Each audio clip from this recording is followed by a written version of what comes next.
機動戦士ガンダム先行のハサウェイ。本動画では小説のネタバレを含んでいます。映画版先行のハサウェイが小説版と同じストーリーになるかどうかは分かりませんが、映画公開前に原作小説のネタバレを知りたくない方はご注意ください。映画公開に向けてイメージしやすくするため、一部の画像は映画版から引用させていただいております。本動画は普段の機械音声ではなく、私ガモーレの地声でお届けさせていただきます。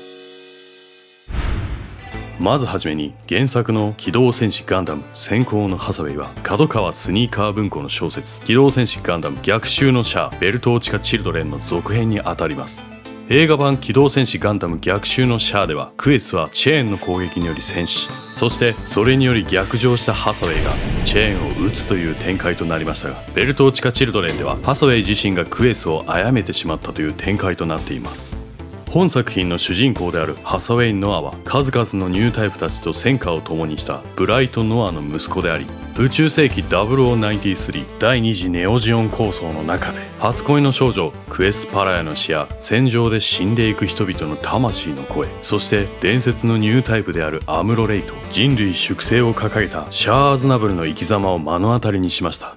あれから12年、宇宙世紀 O1O5、地球連邦政府の高官たちは、特別階級の人々が地球を支配し、地球にいる他の人々を強制的に宇宙へと連行する非人道的な政策、人狩りを行っていました。そんな連邦政府高官を暗殺するという苛烈な行為で抵抗を開始したのが、クワック・サルバーという謎の人物によって設立された反地球連邦政府組織マフティ。ハサウェイもこの地球連邦政府のやり方は、これまで戦争で死んでいった全ての人々の行為を無限にすると感じ、マフティに参加を決意します。やがてハサウェイは組織の表向きのリーダーマフティ・ナビウ・エリンとして、アムロからはガンダムを、シャアからは地球を保全すべきという意思をそれぞれ受け継いだ戦士となりました。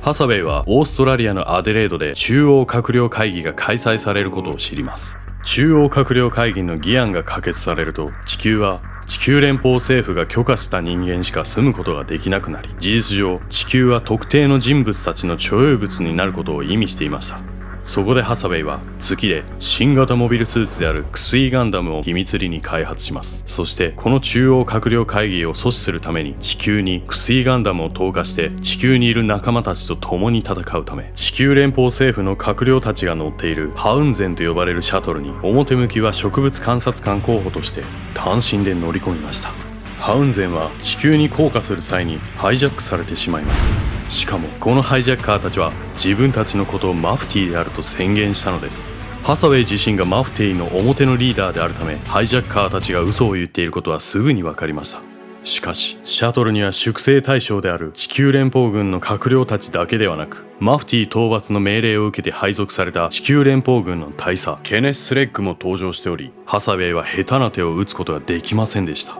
そんな中、官僚がハイジャッカーの一人を説得しようとしましたが、逆に煽ってしまうこととなり銃殺されてしまいます。そこでハイジャッカーは死体の処理を乗客にさせようとしたため、ハサウェイは立候補してこの処理を行います。しばらくして気絶していた官僚の夫人が目を覚まし、夫が殺害された瞬間の記憶を思い出して泣きわめいてしまいました。それに苛立ったハイジャッカーの一人が夫人に銃口を突きつけますが、それを容認できなくなったハサウェイはついに大きな声を上げてハイジャッカーを止めようとし、銃口がハサウェイに向けられます。この瞬間、ある少女がそのハイジャッカーはマフティーじゃないって言ったため、ハイジャッカーの注意がハサウェイからそれ、ハサウェイはこのチャンスを見過ごしませんでした。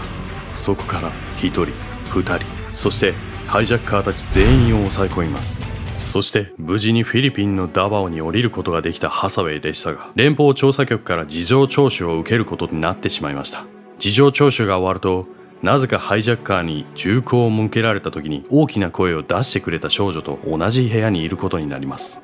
彼女の名前はギギ・アンダルシア。ギギはなんとなくでしたが、ハサウェイがマフティーであることに感づいていました。それは勘違いだと繕っていたハサウェイでしたが、それでもハサウェイがマフティーだと言い張るギギに困ってしまいます。しかしハサウェイは何か彼女には特別な魅力があることを感じていました。そんな中、ハサウェイは地球連邦軍からねぎらいを込めてタサダヤホテルの部屋を手配され、その部屋にギギと一緒に泊まることになってしまいました。ハサウェイはまずクスイガンダムを無事に回収することが第一目標であるため、地球にいるマフティーのメンバーミヘスチャ・ヘンス、三田健二たちとコンタクトを取るために慎重に行動し、ホテルの外に出て2人と打ち合わせをします。これまで起きた事件や今の計画の進捗状況など情報共有した後、ハサウェイはクスイガンダムの回収ポイントへ向かうために今晩自分が宿泊している多サ大ホテルを襲撃させるよう命令し、その際に脱出すると作戦を立てます。ホテルに戻ろうとすると、繁華街のあたりで地球に不法移民した者を摘発する人狩り、通称マンハンターと呼ばれる男たちに目をつけられてしまいます。しかしミヘッシャとミツダのおかげで無事ホテルに戻り、ハサウェイはギギとは違うベッドで一眠りします。その頃マフティーのパイロットガウマン・ノビルがハサウェイの指示にのっとり、モビルスーツメサーで多サ大ホテルを襲撃しようとしていました。襲撃する合図のためにハサウェイのいる多サ大ホテル周辺を攻撃します。その合図で起きたハサウェイはこの攻撃に関係ないギギを起こし、一緒にホテルから脱出を試みます。どうにか外には出たものの、住民たちはパニックになっていて、さらに地球連邦軍のモビルスーツグスタフ・カールとメッサーが戦闘をしていました。どうにかその戦闘から逃げようとしますが、街の被害を考えず攻撃を打ち込んでくるグスタフ・カールの攻撃によってメッサーは徐々に押されていき、モビルスーツがハサウェイたちの近くまで来ます。恐怖で震えるギギをかばうハサウェイは逃げ出すこともできず危機感を感じていましたが、その時地球連邦軍の新型モビルスーツペーネロペイがメッサーを蹴り飛ばして沈黙させました。メッサーに乗っていたガウマンは捕虜にはなってしまいましたが、怪我はありませんでした。戦闘が終わり、ダバーを出ることはできなかったものの、ハサウェイにも命の危険が及ぶ戦闘が間近で行われていたことから、ハサウェイはマフティーではないかという疑いを晴らすことはできました。ペーネロペイが着陸し、ケネスの命令でパイロットが出てきます。ペーネロペイを操縦していたのは若いパイロットレーン・エイン。ハサウェイは彼に対し自信過剰な印象を抱きます。それから時間が経ち、クスイガンダムが到着する日になります。ハサウェイは単身誰にも気づかれないようにクスイガンダムの回収ポイントを目指し、無事に到着してエメラルダ・ズービン、イラム・マサム、レイモンド・ケインらとクスイガンダム回収の段取りを進めます。その頃ケネスはギギと一緒に食事をしていました。会話をしている中でハサウェイの話になり、ギギはハサウェイがマフティーの可能性があることを無意識に口にしました。再び怪しんだケネスはすぐに地球連邦軍に戻り、捕虜にしたガウマンに尋問をします。しかしガウマンは尋問に答えはするものの、一パイロットの自分には詳しいことはわからないと答え、さらに挑発的なことを言ったため、ケネスはガウマンに手を挙げて気絶させました。その後ケネスは索敵装置を使って怪しい場所がないかを調査したところ、隕石のような何かが地球に降りてくることが判明します。そのためペーネロペを含めたモビルスーツ部隊を派遣させます。しかもペーネロペのコックピットには縛り付けたガウマンを一緒に登場させ、いざとなったらガウマンを使い盾にするようにとケネスはレーンに命令を下しました。その頃ハサウェイたちはもうすぐクスイガンダムが到着するのでスタンバっていました。無事にクスイガンダムが到着し、エメラルダたちの支援によりコックピットに入ることに成功しますが、その直後地球連邦軍のモビルスーツ部隊が現れ攻撃されます。到着したばかりのクスイガンダムを起動させるのに時間がかかってしまうも、直撃を受ける前に何とか起動することができたハサウェイは地球連邦軍のモビルスーツ部隊に対してこの機体に近づくなと無線を使って警告し、それを無視するモビルスーツを倒していきます。そしてペーネロペイとの戦いになりました。戦闘中無線からペーネロペイの中に捕虜になったガウマンの声があることに気づいたハサウェイは何があったのか問いかけます。そしてハサウェイはペーネロペを操縦するレーンに人質がいないと戦えないのかと煽ると、レーンはその言葉に激乗しコックピットを開きガウマンを投げ出してしまいます。なんとか助けることができたハサウェイはビームライフルを飛ばし、それをペーネロペイに狙撃させた隙にミサイルを浴びせるという奇策を用いてペーネロペイを行動不能にさせ、戦線を離脱することに成功。戦線から離脱して仲間たちが待つ基地に戻り、次の作戦の準備を始めたのでした。その後オーストラリアの北の小さな町オエンベリで集結していたマフティーを名乗るハイジャッカーたちの集団が地球連邦軍のキンバレー隊に攻撃を受けていることが判明します。そこでハサウェイはクスイガンダムに乗り込み、マフティーのシーラック隊を率いて偵察に向かいます。現場に到着すると戦闘ではなくキンバレー隊による虐殺のような戦況になっていました。この現状を見て見ぬふりをすることができなくなったハサウェイは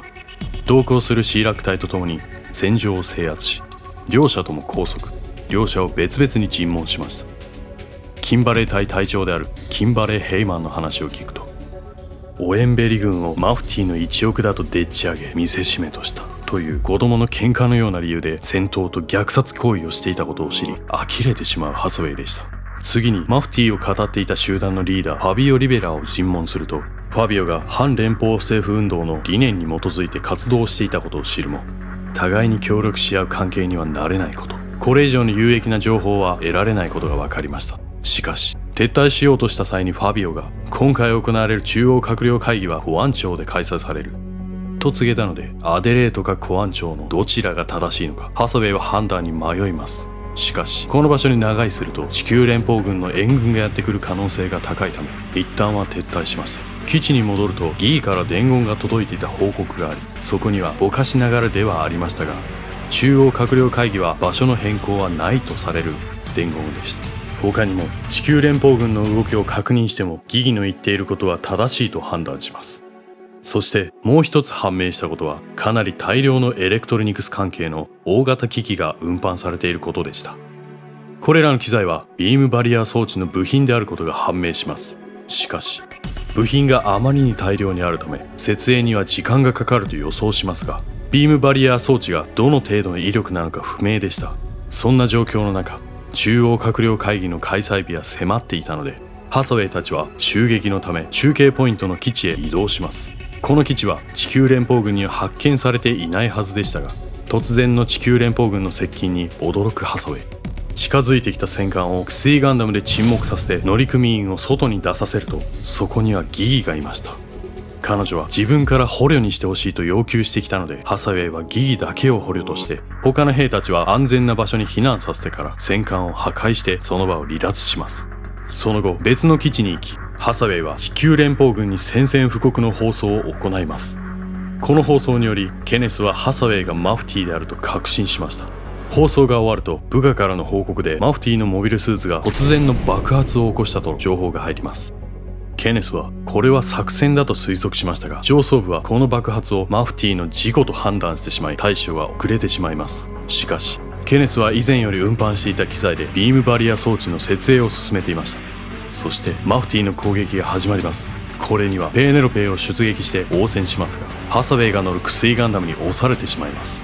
なんとかマフティーを撤退させますが、被害は甚大なものでした。あと一歩で壊滅という攻撃を与え、ハサウェイは次の攻撃で完全に制圧するつもりで作戦を立てます。しかし失敗した場合、基地が攻撃される可能性が高いと判断したハサウェイはギギを含めた捕虜たちを全員解放しました。なお最後の出撃の前にギギの横で眠るハサウェイはうなされており、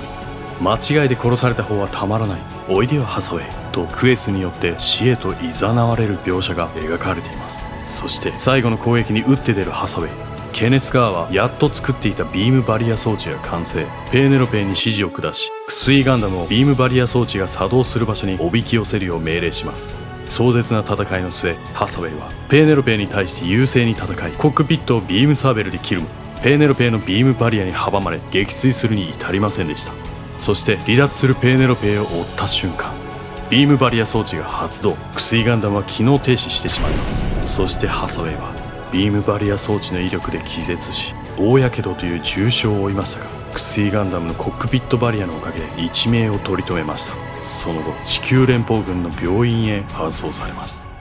目が覚めるとそこにはケネスがいました。二人でお互いの戦いぶりを話し合いましたが、最後にこれから行われるハサウェイの処刑のことを告げます。また時を同じくしてこのマフティーの騒動を収めるために宇宙からハサウェイの父ブライト・ノアも地球に来ていました。しかしケネスの配慮によりブライトにはマフティーの正体が自分の息子でありハサウェイ・ノアであることを隠そうとします。処刑当日、ケネスはブライトを別室に待機させ、マフティーの正体を知らせないままハサウェイは処刑されました。しかし地球連邦政府の情報操作により翌朝の新聞でハサウェイがマフティーであったことが報じられ、あろうことかブライト・ノアが自分の手でマフティーを処刑しなければならないと強く希望したとされてしまいました。その後ケネスは地球連邦軍を退役し、ギギと共にハサウェイの故郷の一つである日本へと旅立っていきました。小説版機動戦士ガンダム先行のハスウェイは主人公が処刑されるという暗い感じで終わりを迎えたことから、ガンダム作品の中で最も鬱になる作品と揶揄されることもあります。地球連邦の腐敗によって殺戮が横行する地球、モビルスーツ戦においても市街地の戦闘における一般市民への被害や無意味な殺しは最小限に抑えようとして動くマフティーのパイロットたちと、対照的に一般人の犠牲を顧みず傍若無人な殺戮を行う地球連邦軍。そんな世界において地球連邦政府の腐敗を正すために行動するハサウェイ、そしてマフティーの考えに賛同を示すも地球連邦の軍人としての職務を全うすべきというジレンマを抱えるケネスとが相まみえ、最終的にハサウェイはテロ犯罪者として処刑されるという非常に儚いストーリーですが、深く読み解くとニュータイプとは、人間とは、組織とはというとても深く哲学的なことを言っている場面もあり、人間の腐敗を正す存在であるマフティー・ナビュー・エリンという呼称は枯れることのない水道という意味を持つ言葉マラン・ビジーとして受け継がれていくだろうとして締めくくられています。このように荒廃した世界での人間の生き方そのものを考えさせられる非常に奥が深くて面白い作品でもあります。登場兵器について、特に薬ガンダムのビームバリアはゲーム媒体などではミノフスキークラフトを用いて音速飛行する際の空気抵抗低減用であり、防御兵装ではないと思われがちな印象がありますが、小説内では最終手段としてミサイルに対するバリアを持っていることが描かれており、さらにペーネロペーとの最終戦ではレーン・エイムがビームバリア同士の戦いに驚く描写があること、そしてビームサーベルによる致命傷をビームバリアで防いだという描写があるので、映画版では私たちが想像するよりさらに上の白熱した戦闘演出が見れるかもしれません。また小説版では自分の手で殺してしまったクエスによって死へ誘われるという描写がありましたが、劇場版が映画版の逆襲のシャアに準拠するのであれば、私個人としてはチェーンがハサウェイを死へ誘うとは考えにくく、クエスがハサウェイを死へ誘う理由が弱くなるので、もしかすると最後の展開は何か変わるということもあるかもしれません。映画版は3部作と公表されており、小説3部作の上巻では月面から降下してきた薬を受け取り、ペーネロペイと一戦を交えるところまでが描かれているので、今回の映画版第1部でもそこまでの話が描かれることになるのではないかと予想できます。ただし映画版のロゴには3部作を示すサブタイトルが今のところ表記されていないので、どのようになるか気になるところです。いよいよ公開が迫ってきた映画版先行のハサウェイですが、それぞれのシーンは一体どんな演出で描かれるのか、声優さんはどんな演技をしてくださるのか、とても楽しみになってきます。皆様も原作を読んでから映画を見ると、映画を深く見ることができてより楽しめるかもしれません。ということで以上、先行のハサウェイ小説版のまとめでした。チャンネル登録されるかどうかはお任せしますが、もしよろしければもう一本動画を見ていっていただければ嬉しいです。ではまた次の動画でお会いしましょう。最後までご視聴いただきありがとうございました。